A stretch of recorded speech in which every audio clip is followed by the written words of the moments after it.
Isoko rya Nyagasambu rivugwa muri iyi ndirimbo ryatangiye kera maze rigenda rikura buhoro buhoro, ari nako rirushaho gukurura abantu benshi. Kuko isoko hano nyirizina ryaje muri za 70, ni muri 70 isoko ryamanutse hano.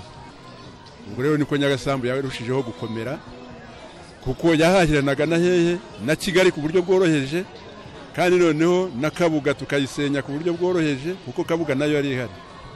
Ariko Kabuga yo abajyana y'ibintu ari bakeya kuruta hano, kuko hano niho hari hegereye bya byerekezo bizana imyaka. Imvugo ni Nyagasambu rirarema ikoreshwa bashaka kubwira umuntu ko atariwe kamara, ko n'icyo ataguhaye wakivana n'ahandi. Umusaza Kamanzi Vigasi wavukiye Nyagasambu aribuka inkomoko y'iyi mvugo. Mu gihe hari imiganda kera babyita sarongo, bitari byitwa umuganda, babyitaga sarongo, bakopera ibyikongo byo muri Zaire.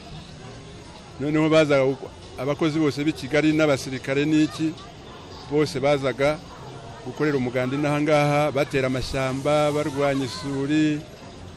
Noneho rero bakaruhukira hano, kuko ryari isoko ryiza riri ahantu heza. Abo rero bazaga mu miganda, nibo bazaga bagahaha ibya makeya, bakahanywera hari hashushe cyane. Noneho niho Christophe Matata, kubera ko baba bahashye ibya makeya kandi bishimye bafurashe, havamo rero kuvuga ngo ni Nyagasambu rirarema, kubera ko ibibatunga biviraga Nyagasambu kurusha ko bahendwa n'ibyo mu mujyi.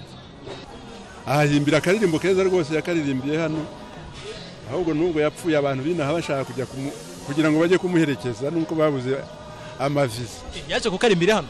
Ni hano yagahimbiye akaririmba. Nawe yari yaje mu muganda? Nawe yari yaje mu muganda. Yari yahaje kuhareba.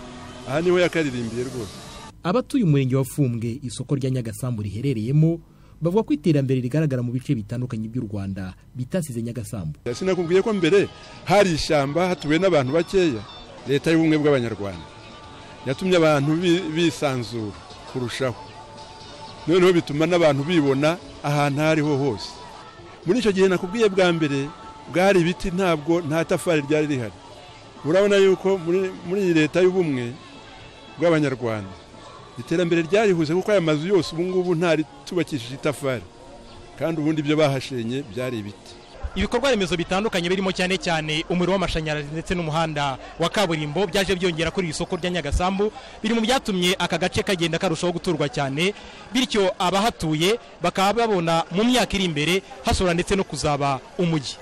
Jean Damascene Manishimwe, Televiziyo y'u Rwanda, i Nyagasambu.